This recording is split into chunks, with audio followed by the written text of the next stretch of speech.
Welcome back, guys, to Let's Talk Film. I'm Rosie Wells, and we are going to discuss Season 1 of Only Murders in the Building. I'm very excited for this because it's one of 3 parts. I'm going to talk about Season 1 today, and throughout the month, I will be talking about Season 1, Season 2, and recently that came out, Season 3. Let's go. Where do we start? At the very beginning. I got in the elevator with these 2 weirdos. Then Tim got in the elevator. Approximately 12 minutes from now, I will be murdered. Tim Kono's death has been ruled a homicide, and apparently one of you jerk-offs did it. I can't stop thinking about this. Neither can I. We should do our own true crime podcast. We're gonna go down there and look around for clues. You wanna come? Do I want to break into a dead guy's apartment and go through all his shit? Sounds like an afternoon. Right now, the only thing that matters is that there's a killer on the loose in our building. Oh, that is a very good line. Badly delivered, but a good line. I think we're onto something big here. And these are... Candid photos I took of our neighbors, Why are they all selfies? so I don't draw suspicion. So hot in here. Do we have to do this in a closet? The acoustics are better. And trust me, you need acoustics. I'm gonna pass out. Get the who, the how, the why, and the why not. Get the what and the what? See, why would you say what? I never said what. There's no what. Shit just got super real. I think our list of suspects just got longer. Hold on! Get out of the building now! Exclamation point! Exclamation point! Oh my God! Help me, someone! Keep your eyes peeled. Anything can be a clue. There's a very strong chance the killer is musical superstar Sting. The guy from U2. Do you consent to being recorded? Just say anything to agree. No, please. Thanks, perfect. Someone cattle and things. We're gonna cut. I like the emotion. Keep that. I kind of need you to enunciate better. Do you have anything? The crying is covering the dialogue. Oh, that's a good bit. Okay, when you're ready, and action.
Okay, now what is this show about? So, according to Google, it's about 3 strangers that share an obsession with true crime and suddenly find themselves wrapped in one.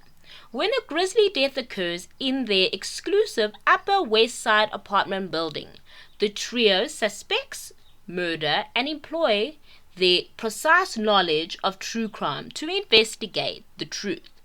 Soon the endangered trio comes to realize a killer might be living among them, as they race to decipher the mounting clues before it's too late. Now, alright, the show is mystery, drama, comedy.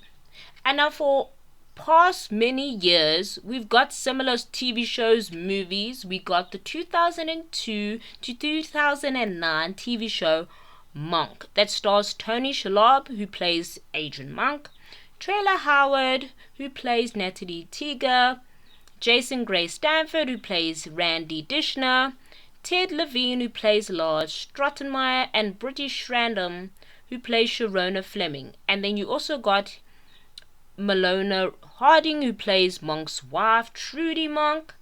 And then you also have the 2019 Ryan Johnson's mystery movies, Knives Out, which stars Daniel Craig, who plays the famous detective Benoit Blanc, who also stars as 007 in the James Bond series. And then also you have Ana Diarmas, who plays Marta Cabrera. She's also known for playing Marilyn Monroe in Blonde.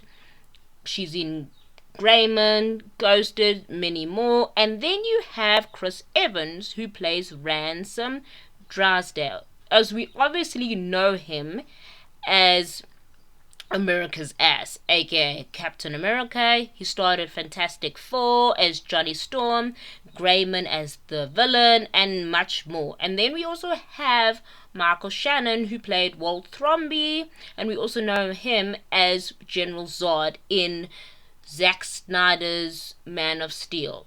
And then you have Jamie Lee Curtis. Now, she was in Halloween, Freaky Friday, and so many other shows. And then you also have the late Christopher Plummer, who played the main guy. And then he was also in Sound of Music, and so many other actors were in there. And also there are so many other TV shows and movies alike. Like there's also See How They Won, After Party, Poker Face, and then you also have the sequel to Knives Out is The Glass Onion. So you have so many genres that are similar to this particular show that we are here to discuss today, because throughout the years this film industry has come up with so many similar genres in this film, and which is quite a unique kind of way, because they obviously all have their common genre, which is mystery, comedy, drama, but they portray it in a different way. And now this show, Only Murders in the Building, which stars Steve Martin, who plays Charles Hayden Savage. Then you have Martin Short, who plays Oliver Putnam, and Selena Gomez, who plays Mabel Mora. So, which in this show, these characters have this kind of character dynamic that is very interesting, and they portray it in a very interesting way, and how the characters have this hidden secrets or struggles that unravel in each episode while trying to solve the murder, which as a viewer I love, because it's how the show is written that makes a viewer like me, myself, wanting more. And what I like about it, it's a good murder mystery TV show, because good mystery movies, it gives you something that is a captivating performance through the writing, well produced, and the actors that are performing in it. Like in the show, the actors made you believe that they had something to tell you, or something that's going on. They were believable in the way they portrayed themselves, the way they solved the case, or going through it, trying to solve the case with the clues that they were finding. But also their relationship at the start was a kind of a bit awkward for them, but like for the main characters, Charles, Oliver, and Mabel, but it was awkward. But throughout the show, each episode, they became more and more close, which is very interesting as a performance and as a film. Like, you become closer each time the story goes in depth and in depth, and I think that's how they weren't too sure about each other, but that's what I like about the show, is that they were like, okay, we don't know who's who. Should we trust her or should we trust them? It was kind of a back and forth ping pong thing, which was quite very interesting to hear and say.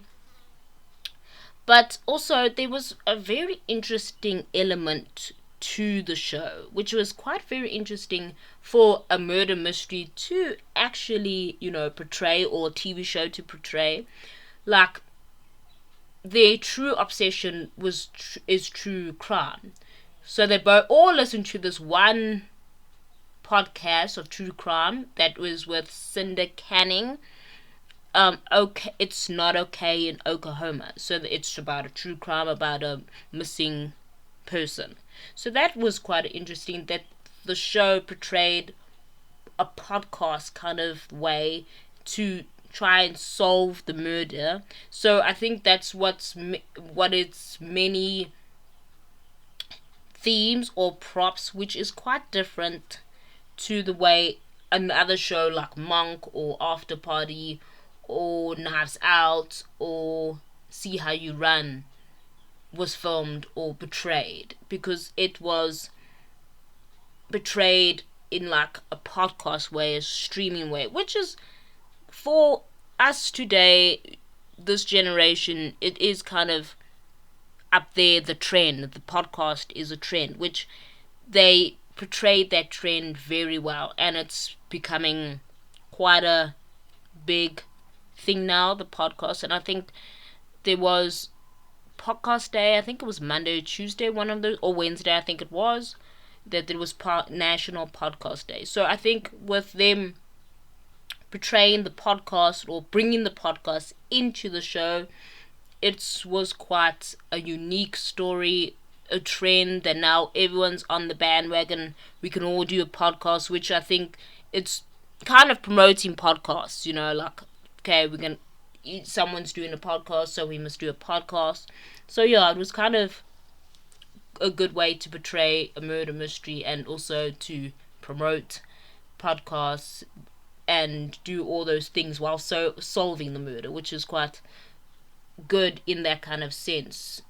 There was a character I really particularly did not like. His name was Howard. He was a cat person, and he was kind of too emotional, because he was on and on about his dying cat, and obviously throughout the building apartment, the people in the building didn't like Tim Kono, so he assumed that Tim Kono killed the cat, because he was disturbed and Tim Kono didn't like the cat. But Tim Kono, throughout the show, you find out that he really didn't like a lot of much, so he was kind of a lone guy.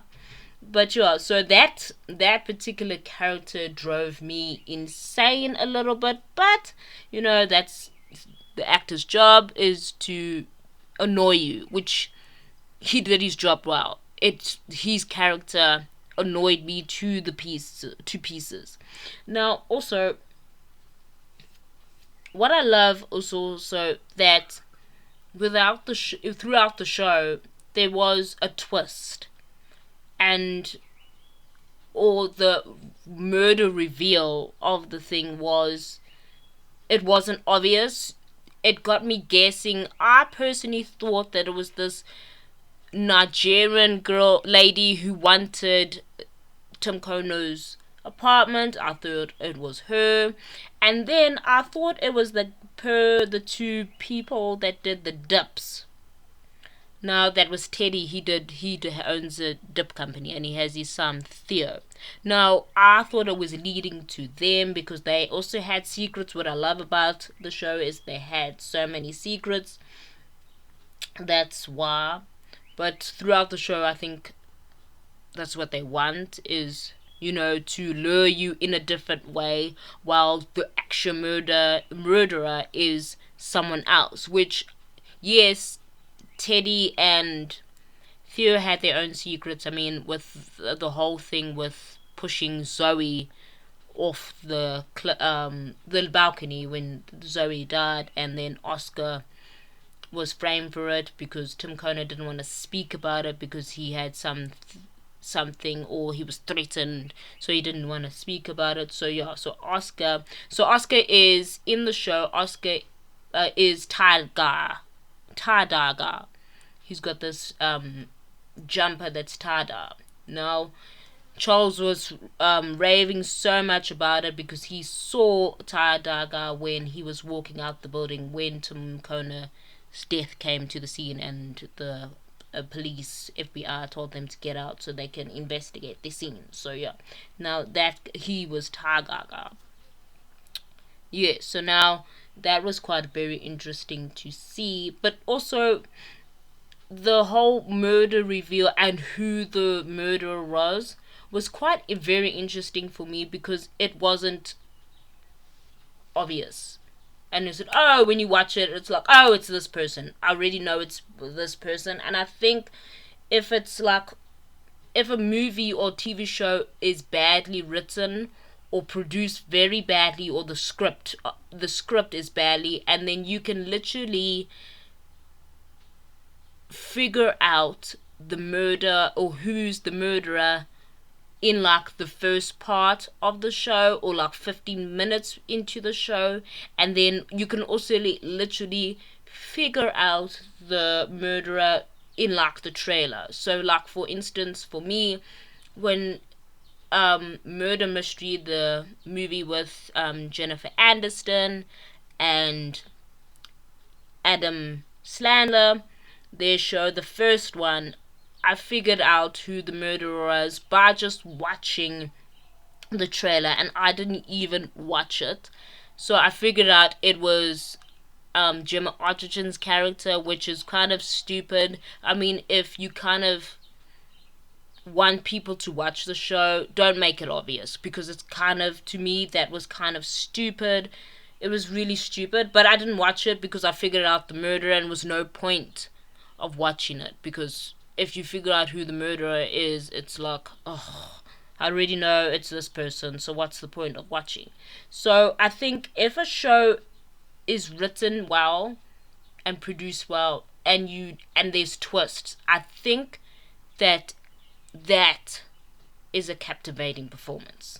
That is one of the captivating performances, because also in the show Only Murderers, their performance, that the plot, the storyline was captivating because it had the twists, it had the hidden secrets.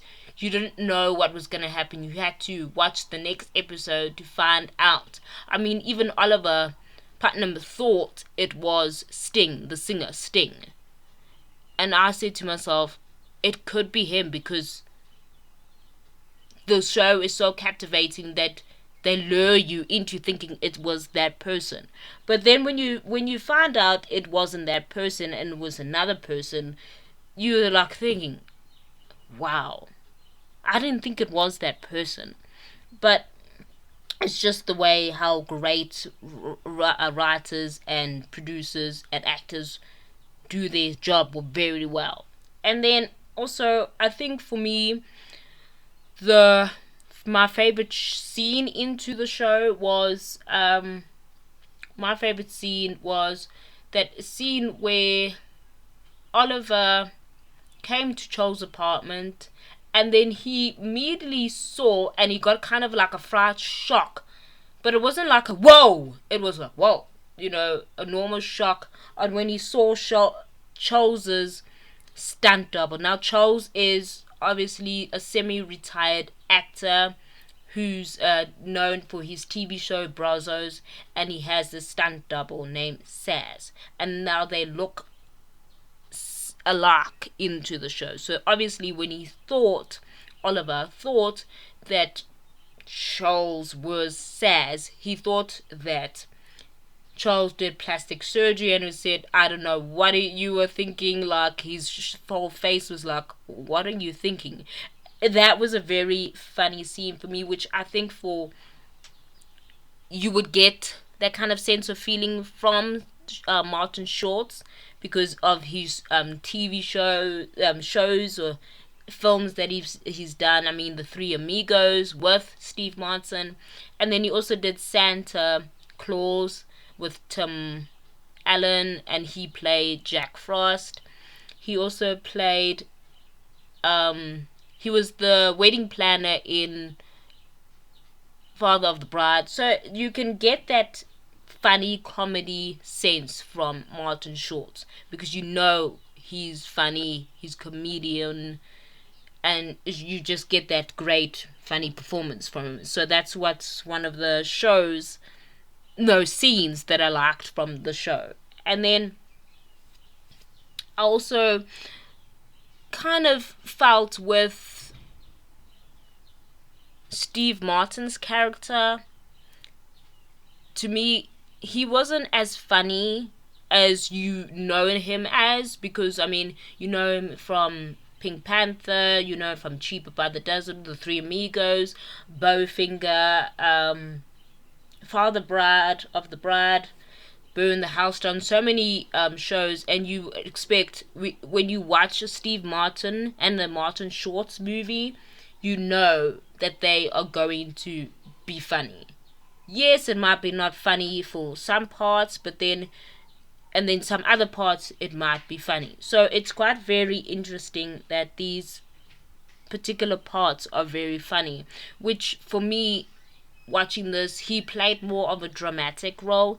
Yes, there were kind of comedic parts to it, but for his character particularly, he was more of a dramatic loner, not really into talking to people, but yeah.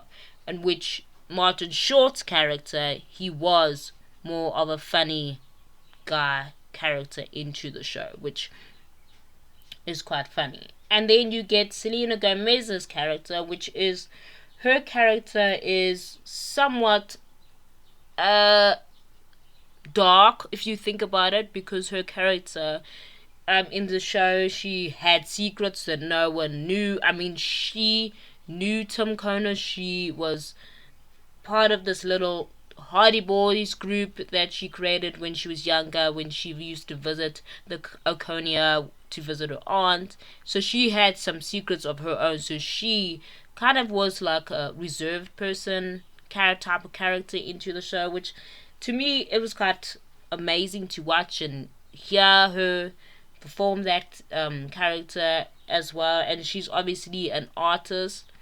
She's obviously painting, renovating her aunt's a building while she's living there. And then Martin Short, obviously he's funny, comedic.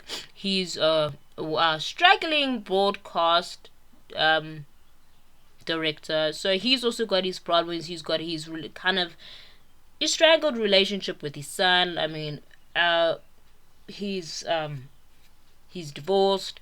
His wife left. Depending on the thing, we don't really know. Those are the questions that everyone asks. But it's kind of funny. He has his dog Winnie. That's all he has. But then I think for him, Oliver's character, when they decided to the podcast, I think he felt like he was part of something again. He was doing something for fun and doing something well written, and which I enjoyed very much enjoyed. And now, is it Steve Martin's and Martin Short's and Selena Gomez's greatest performance of their careers? Now, for me, I don't personally think it is, because Martin Short's and Steve Martin's greatest performance of all time, it's not their greatest performance of all time. It's a great performance, it's a great TV show, but it's not the greatest one that they are well known for, that they will get an Oscar, or yes, they will get Emmys for, but it's not as their greatest performance, like for Steve Martin's Pink Panther, for example, or Bowfinger or something else. It's not their greatest performance, because I think that for them it's a great performance, but I think for them it's not a great performance for their careers, because they have established their careers. They have established their careers in the prior films that they made themselves known in. So for this is for them to get back on the screen, entertain everyone, make people laugh, enjoy it, build an audience of true crime fans, comedy fans, and mystery fans, and drama fans. So for them, they've already established their career. So for them, it's not their greatest performance. It's a great performance, but not the greatest. And now for Selena Gomez, for me, with her prior films that she's done, I think this one is her breaking point, her stepping stone to becoming her greatest performance. And it's not gonna be her greatest performance, it's her stepping stone for a great performance, which is yet to come. Because I think with the show, I think Selena Gomez is gonna be more well known, because she's already established a worldwide music career, which she's worldwide known for that. But like for her acting, I think it's kind of was hidden for quite a few years, and now since her last film, I think her last one was Monte Cristo or one of those things, and then she was in Wizard of Waverly Place, so many others, but that wasn't her greatest. Those was just her finding her step, like stepping onto the film industry. Because I think now, since Selena Gomez has become older, she's finding herself more. It is a greatest performance for her to step into a greater performance that is yet to come for her. Her one is yet to come. That's what I'm saying, is her one is yet to come. Her greatest performance that will establish her career, that will be like, okay, kid, you made it. She made it. I'm not saying she didn't make it. I'm saying that it will be her greatest performance. Something out there that she is going to do will be her greatest performance while she's creating this art through this TV show and sharing it with the audience, because there's something more that she can have, because she will get it, because this is her stepping stone for the greatest performance yet to come in her career. Now, also, for me,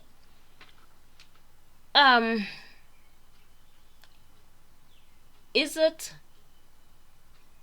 the best TV show of mystery, drama, and comedy? Now, for me, it's not the greatest, it's not the best show of all time, or movie in the movie industry of all time, murder mystery. It is, because I think throughout the years, more TV shows have been produced, and it can be kind of, or become part of the classic films and TV shows within that genre. It can be there in the top 10, because I think it's not the greatest of all time, the best show, murder mystery comedy show of all time. It's not. It is a great show. It's not the greatest show of the thing like, okay, this is the greatest show. It is the best. I enjoy it. I like it. But it could be a classic throughout the years to come, because if it's been renewed for more seasons to come, and they are being nominated for these specific roles or scripts or best scenes or best TV show, comedy TV show. Yes, it is, but it's not the greatest of all time throughout the history of movie or TV shows, because it's gonna be there, it will be there in the history. A few years from now, like 10 to 15 years from now, it will be a better show. It will become part of the better show unless it gets cancelled. But the way they are going and breaking through the barriers, it's working its way to becoming a great classical movie TV show. It's working its way to become that and showing more of like, okay, what is next? What is the next thing we have to break? The next barrier we have to break in this TV show industry, because they are breaking barriers. They're pushing through the industry, which is a good thing, because you have to have a great performance, and Only Murders in the Building is having a great performance. They are pushing through the barriers. They're showing us that this is a show that can go on for many years, and I think it will go on for quite a long time until unless it gets cancelled. But this show is quite a unique type of show that I really enjoy. And then also the murderer. Now the murderer, I would never have thought the murderer to be Jan, a bassoon player. Of all things, you'd think it would be some guy or woman who is a loner, who's a loner. But to think of a musician to have killed a person, it's kind of a far reach, because you're thinking, oh, it could be that person, it could be this person, it could be, these people, because it's just the way the show is written and how it's made to lure you into thinking it could be Bunny, the manager of the Arconia. It could be Bunny's friend, I don't know her name. It could be Lester, Lester, who is the who grabs the bags and has your keys by the door, the person who is by the door. I don't particularly know that what it's called, but yes, if that person, I mean, you can have the therapist, thinking it was the therapist, because the therapist wanted so many, oh, you're struggling with this, please come and help me. So yes, I think that it was quite a good reveal, good person to actually to choose as a murderer. She's a bassoon player, everyone seems to love her, but within that whole people loving her, Oliver and Mabel kind of didn't, because I think they thought she was too nosy, which I agree, she was too nosy, and I particularly didn't like Jan. I really didn't like her, with the whole thing, because she was nosy, and she was kind of, for me, kind of a weird lady. The way when there was a scene where Charles and her went on a date, and then she was saying this thing, telling him about her whole life, and she goes to therapy, and she said this one thing that when Charles was sharing his thing, that she said something that like only someone who's hiding something would say that, or something like that. She was kind of weird. And then, so I didn't think it was her, but then I thought to myself, she's nosy, she wants to help, she's alerting them to thinking, oh no, it's these people, it's Teddy and his son Theo, which in actual fact, it was her all along, which is kind of weird, but in the same way, relieved that it is her, but I know that also her, she was Charles's girlfriend, and that, to me, yes, that was kind of a sad thing to think about, because if Charles, because I think Charles told her about about he's used to have an ex-girlfriend wife, and he used to have a stepdaughter, and then situation. Oh yes, he went to the vacation, and then stuff happened, and then they had a falling out, and he hasn't spoken to Lucy in a while, which is kind of sad, and that's why his character is kind of withdrawn, depressed in a kind of a sense, which is quite of amazing, because both him, Oliver, and Mabel, they just bring each other to the light. They complement each other. They they help each other. Yes, there's situations that they don't want to say, or they don't trust each other, but at the same time, they are people that you can rely on once you get to know them, which I think that is kind of the show that they were coming across, is that kind of way, which I enjoyed it very much. I enjoyed the show. I enjoyed everything about it. So yeah, and then it's a great show. Very good to watch. Yeah, and then the whole plot, the story, the whole plot of the whole TV show. To me, it's just something that you can enjoy, watch. That is a good way. Each episode has a different, unique, within following the theme and the line of the show, to solve the murder. But in each episode, there was like particular different stories or different things that happened. There was Oliver's story, there was Mabel's story, there was Charles's story, and then all just come together and become one, which is kind of the best thing about the show, which I very enjoyed it very much. Okay, so thank you guys for watching and listening to Let's Talk Film. I'm Rosie Wells, and enjoy your day. Goodbye, you movie lovers and TV lovers. Stay tuned for the next episode. Goodbye.